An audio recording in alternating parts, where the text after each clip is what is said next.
नमस्कार। आइए सुनते हैं मुंशी प्रेमचंद द्वारा लिखी कहानी मिलाप। कहानी अच्छी लगे तो इसे एक लाइक कर दीजिएगा। चैनल पर नए हैं तो चैनल को सब्सक्राइब कर दीजिएगा, क्योंकि यहाँ आपको मिलेंगी ढेरों कहानियाँ। और हाँ, कमेंट करना मत भूलिएगा, क्योंकि आपके कमेंट हमारे लिए बहुत महत्व रखते हैं। तो आइए सुनते हैं कहानी मिलाप, राखी पांडे की आवाज़ में। लाला ज्ञानचंद बैठे हुए हिसाब किताब जांच रहे थे कि उनके सुपुत्र बाबू नानक चंद आए और बोले, दादा, अब यहाँ पड़े पड़े जी उस्ता गया। आपकी आज्ञा हो तो मैं सैर को निकल जाऊं। 2-1 महीने में लौट आऊँगा। नानक चंद बहुत सुशील और नवयुवक था। रंग पीला, आंखों के गिर्द हल्के स्याह धब्बे, कंधे झुके हुए। ज्ञानचंद ने उसकी तरफ तीखी निगाह से देखा और व्यंग्यपूर्ण स्वर में बोले, क्यों, क्या यहाँ तुम्हारे लिए कम दिलचस्पियाँ हैं? ज्ञानचंद ने बेटे को सीधे रास्ते पर लाने की बहुत कोशिश की थी, मगर सफल न हुए। उनकी डांट फटकार और समझाना बुझाना बेकार हुआ। उसकी संगति अच्छी न थी।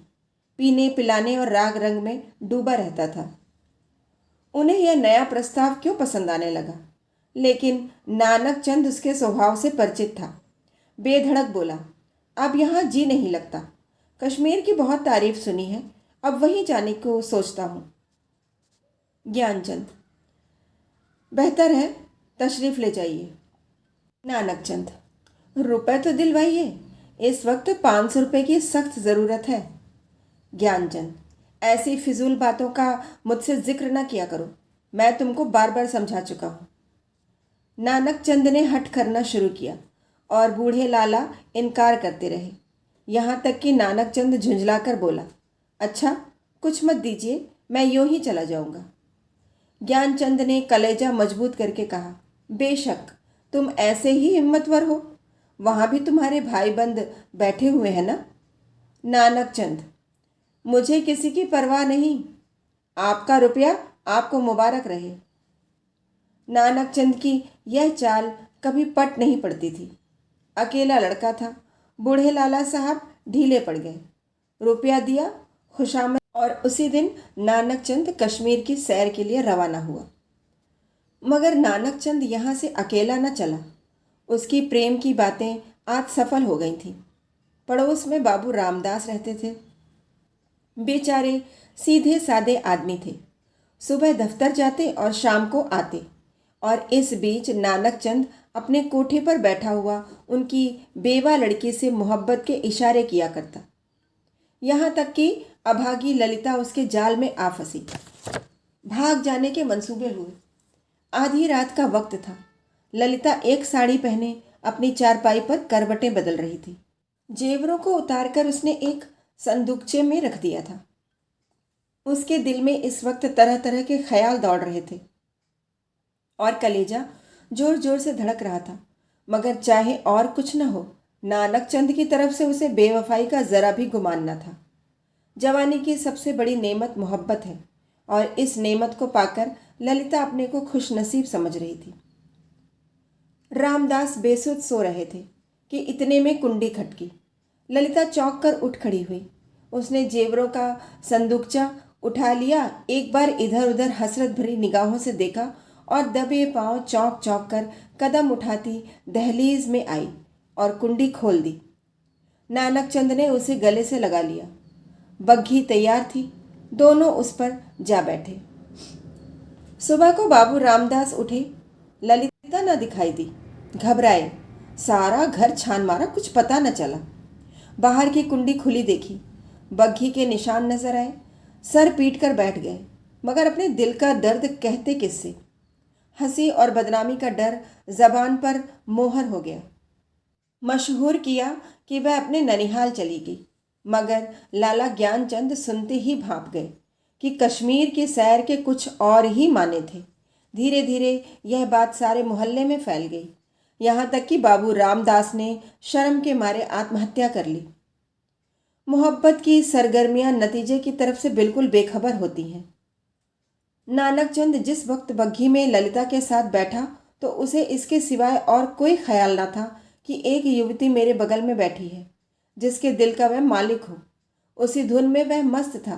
बदनामी का डर, कानून का खटका, जीविका के साधन, उन समस्याओं पर विचार करने की उसे उस वक्त फुर्सत न थी।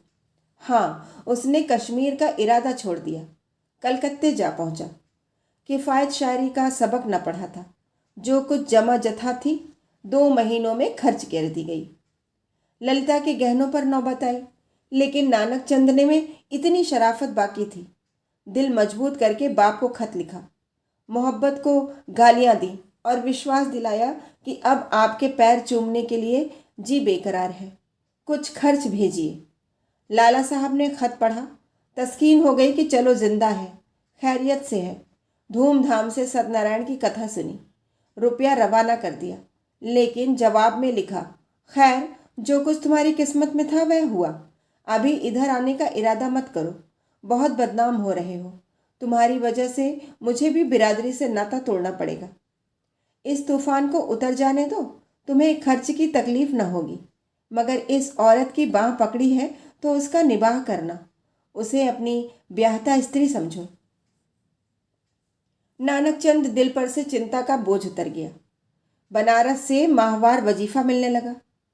इधर ललिता की कोशिश ने भी कुछ दिल को खींचा और गो शराब की लत न टूटी और हफ्ते में 2 दिन जरूर थिएटर देखने जाता, तो भी तबीयत में स्थिरता और कुछ संयम आ चला था।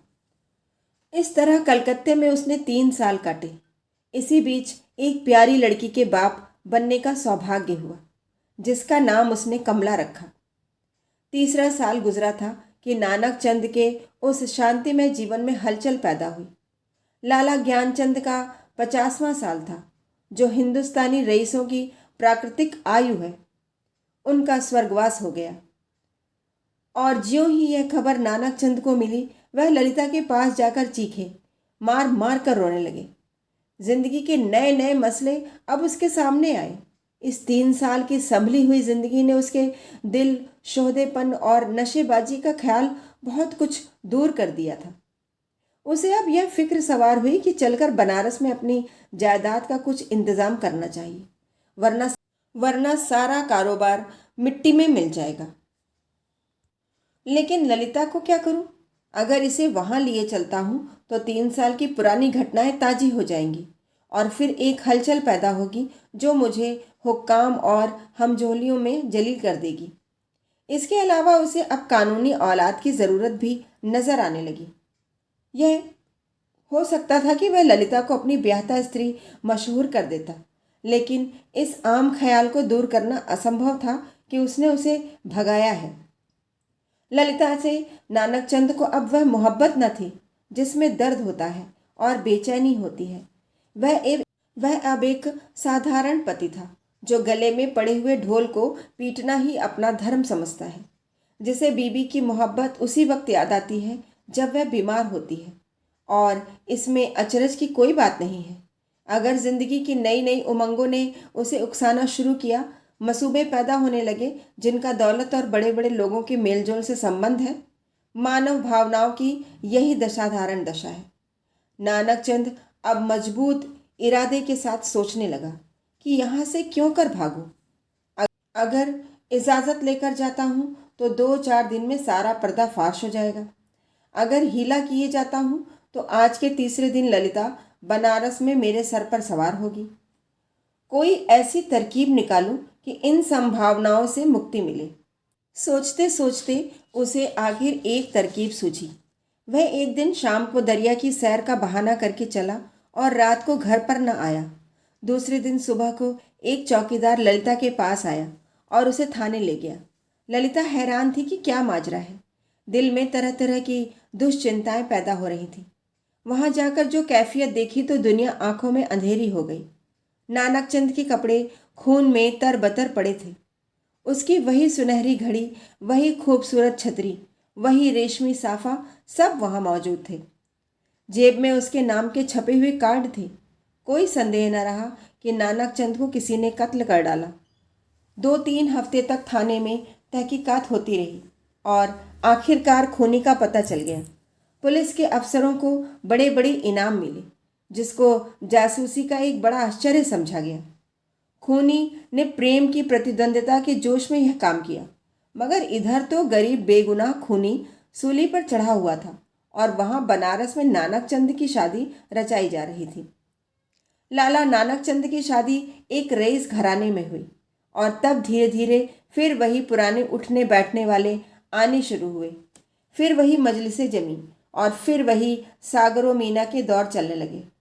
संयम का कमज़ोर अहाता इन विषय वासना के बटमारों को रोक न सका। हाँ, अब इस पीने पिलाने में कुछ पर्दा रखा जाता है और ऊपर से थोड़ी सी गंभीरता बनाए रखी जाती है। साल भर इसी बहार में गुजरा। नवेली बहू घर में कुड़कुड़ कर मर गई। तपेदिक ने उसका काम तमाम कर दिया। तब दूसरी शादी हुई, मगर इस स्त्री में नानक चंद की सौंदर्य प्रेमी आंखों के लिए कोई आकर्षण न था। इसका भी वही हाल हुआ। कभी बिना रोए कौर मुंह में नहीं दिया। 3 साल में चल बसी। तब तीसरी शादी हुई। यह औरत बहुत सुंदर थी, अच्छी आभूषणों से सुसज्जित। उसने नानक चंद के दिल में जगह कर ली। एक बच्चा भी पैदा हुआ था और नानक चंद गृहस्थिक आनंदों से परिचित होने लगे। दुनिया के नाते रिश्ते अपनी तरफ खींचने लगे, मगर प्लेग के लिए ही सारे मंसूबे धूल में मिला दिए। पति प्राणा स्त्री मरी।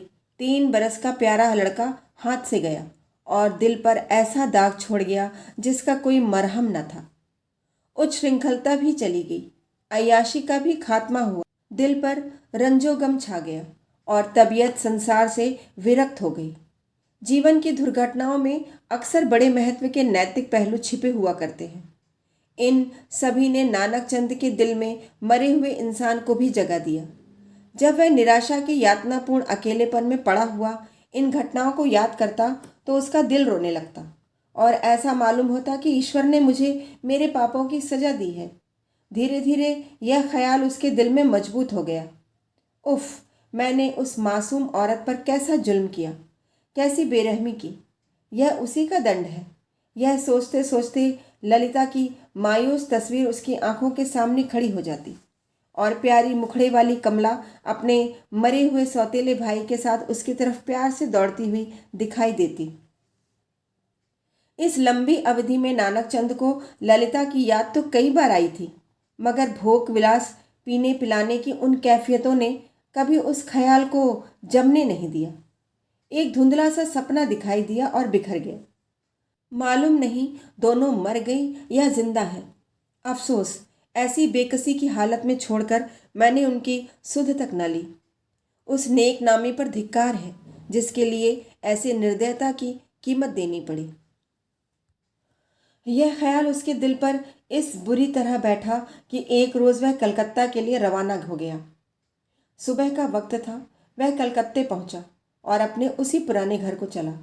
सारा शहर कुछ हो गया था। बहुत तलाश के बाद उसे अपना पुराना घर नजर आया। उसके दिल में ज़ोर से धड़कन होने लगी और भावनाओं में हलचल पैदा हो गई। उसने एक पड़ोसी से पूछा, इस मकान में कौन रहता है? बूढ़ा बंगाली था। बोला, हम यहाँ नहीं कह सकता कौन है कौन नहीं है। इतना बड़ा मुल्क में कौन किसको जानता है। हाँ, एक लड़की और उसकी बूढ़ी माँ, 2 औरत रहता है। विधवा है, कपड़े की सिलाई करता है। जब से उसका आदमी मर गया तब से यही काम करके अपना पेट पालता है। इतने में दरवाज़ा खुला और एक 13-14 साल की सुंदर लड़की किताब लिए हुए बाहर निकली। नानक चंद पहचान गया कि यह कमला है। उसकी आंखों में आंसू उमड़ आए। बेअख्तियार जी चाहा कि उस लड़की को छाती से लगा ले। कुबेर की दौलत मिल गई। आवाज़ को संभाल कर बोला, बेटी जाकर अपनी अम्मा से कह दो कि बनारस से एक आदमी आया है। लड़की अंदर चली गई और थोड़ी देर में ललिता दरवाजे पर आई। उसके चेहरे पर घूंघट था और गो सौंदर्य की ताजगी न थी, मगर आकर्षण अब भी था। नानक चंद ने उसे देखा और एक ठंडी सांस ली। पतिव्रत और धैर्य और निराशा की सजीव मूर्ति सामने खड़ी थी। उसने बहुत जोर लगाया मगर जब्त न हो सका। बस रोने लगा। ललिता ने घूंघट की आड़ से उसे देखा और आश्चर्य के सागर में डूब गई।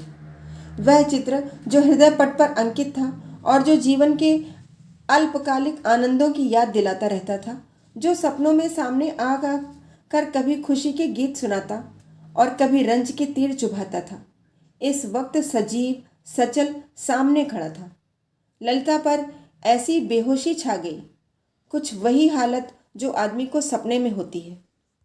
वह व्यग्र होकर नानक चंद की तरफ बढ़ी और रोती हुई बोली, मुझे भी अपने साथ ले चलो, मुझे अकेले किस पर छोड़ दिया है, मुझसे अब यहाँ नहीं रहा जाता। ललिता को इस बात की जरा भी चेतना न थी कि वह उस व्यक्ति के सामने खड़ी है जो एक जमाना हुआ मर चुका, वरना शायद यह चीख कर भागती। उस पर एक सपने की सी हालत छाई हुई थी। मगर जब नानक चंद ने उसे सीने से लगाकर कहा, ललिता, अब तुमको अकेले न रहना पड़ेगा, तुम्हें इन आँखों की पुतली बनाकर रखूंगा, मैं इसीलिए तुम्हारे पास आया हूँ। मैं अब तक नरक में था, अब तुम्हारे साथ स्वर्ग का सुख भोगूंगा। तो ललिता चौंकी और छिटक कर अलग हटती हुई बोली, आँखों को तो यकीन आ गया, मगर दिल को नहीं आता। ईश्वर करे यह सपना न हो। कहानी सुनने के लिए बहुत बहुत धन्यवाद।